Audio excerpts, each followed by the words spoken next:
Welcome to the ArmaniTalks YouTube channel. I'm your host, ArmaniTalks. In this channel, I'm helping you level up your communication skills.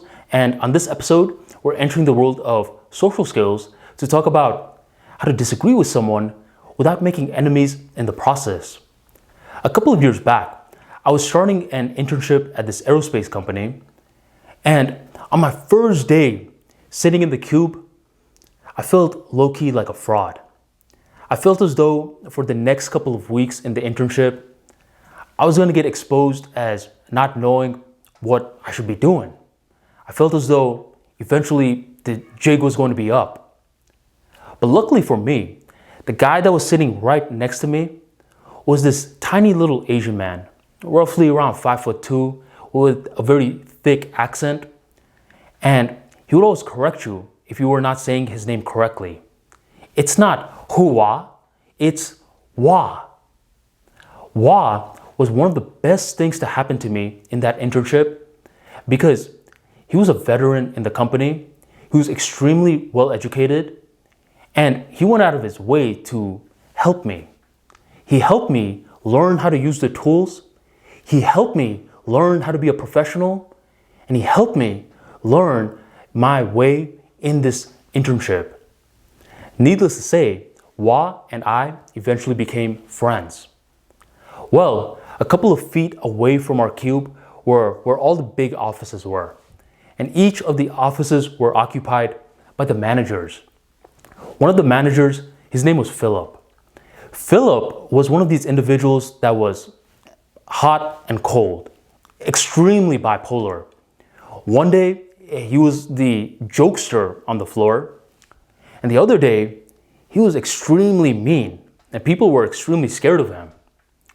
Well, one of these days, I was about to leave work, and right as I'm about to leave work, Philip calls Wa into his office. The door is still a little open, so we could hear what's going on. And Wa and Philip start disagreeing about something. In the initial stages, Philip is being a jokester. But as this disagreement is proceeding on, Philip is slowly starting to become a tyrant. It gets so intense that at a certain point, Philip is taking it there. He starts making fun of Wa's accent. Philip is like, "Man, come on, man, we've been disagreeing for so long and I could barely understand what you're saying. How long have you been in this country? You still can't speak English that clearly?" Mind you, the door is still open, so a bunch of the people on the floor can hear exactly what's going on. Now we're thinking that Wa is gonna punch Philip. We're thinking that Wa is gonna be like, "Yo man, you don't talk to me like that. That's extremely unprofessional of you. You talk to me like that again, and I'm gonna go to HR." But that's not what Wa did. What Wa did was he laughed. He laughed and he said, "You know what, Philip? You're right." And he left. Well, as a few more weeks went by in my internship, 2 weeks before my internship was going to proceed, Wa ends up getting married to his college sweetheart. And he invites every single person in the floor besides, guess who? Philip. Now at this point, from the disagreement all the way up until the wedding, it seemed as though that Philip and Wa had basically let bygones be bygones. But that wasn't the case. Philip thought it was water under the bridge, but Wa secretly remembered. Everyone got invited to the wedding besides Philip. And unfortunately, this is how a lot of disagreements happen. It happens where in the initial stages, it's not that bad. We're still being a jokester. But eventually, once it proceeds for a very long period of time, that's when the tyrant, aka the Philip side, can start manifesting. In situations like this, what's someone to do? Well, I'll tell you what I've noticed. I've noticed that charismatic people are able to do two things. One thing that they're capable of doing is they're able to classify extremely well, where them disagreeing with a friend is very different than them disagreeing with, let's say, a person that they don't know that well. And even between the friends, they have little compartments that they're able to create where they'll say, this is an offline friend. I've known this friend since I was a child and we've grown up together. Versus this friend who I've just interacted with online. We're still friends, but we've mainly interacted online. The charismatic person is able to group individuals like this. And when they're able to compartmentalize, their behaviors completely change as a whole. So with their close childhood friend, they can disagree with ease because it doesn't feel as though anyone is going to get butthurt. But let's say with their online friend, let's say they see a tweet from this online friend that they vehemently disagree with. It's an online friend. Rapport hasn't been built to that high level. So they disagree in a way where they opt out. They're like, you know what? I'm not going to disagree with this individual in public because, you know what? It's just not my time.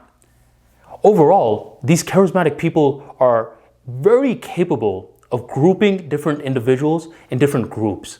They do not treat everyone the same. That's one trait of these charismatic people. Another trait, once they have basically classified these individuals, is that they're capable of disagreeing in a way where the other person feels as though that they're being agreed with. Because in the social skills world, what happens is that a lot of people tie their opinions to their identity. So in a situation like this, it's not always smart to just blatantly disagree.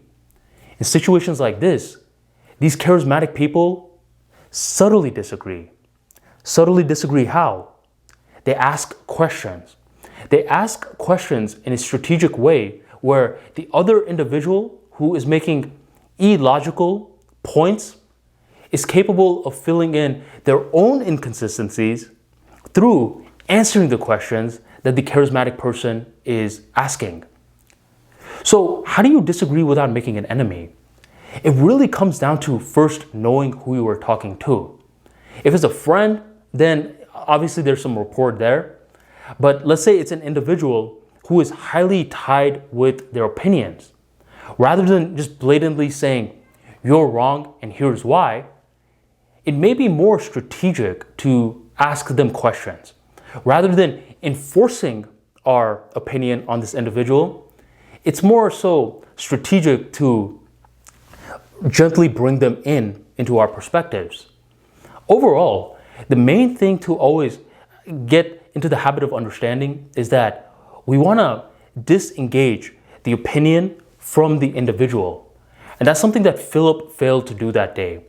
Philip was identifying the opinion and the individual, Wa, together, which not only made him disagree with the point of the opinion, but also made him attack Wa and his accent. Come on, man, you don't do that, man. Wa was having my back. He's a cool dude, Philip. He's a cool dude. And unfortunately, people remember this sort of stuff. They remember it so long when you attack their character that it may be registered in their long-term memory. So if you want to disagree without making enemies, learn the art of classifying these individuals. How close is the rapport? How strong is the rapport? And the stronger the rapport is, the more direct you can be. But the weaker the rapport is, the more indirect you should be. How indirect? So indirect to a point that the questions, even though you are asking these questions strategically to point logical inconsistencies, you're indirect to a point where this party has no clue at all, and gently they're being pulled to your side. So questions are extremely strategic based off of how weak the rapport is, and that's how you disagree without making an enemy in the process. Thank you for joining the ArmaniTalks YouTube channel, and I'll catch you on the next episode.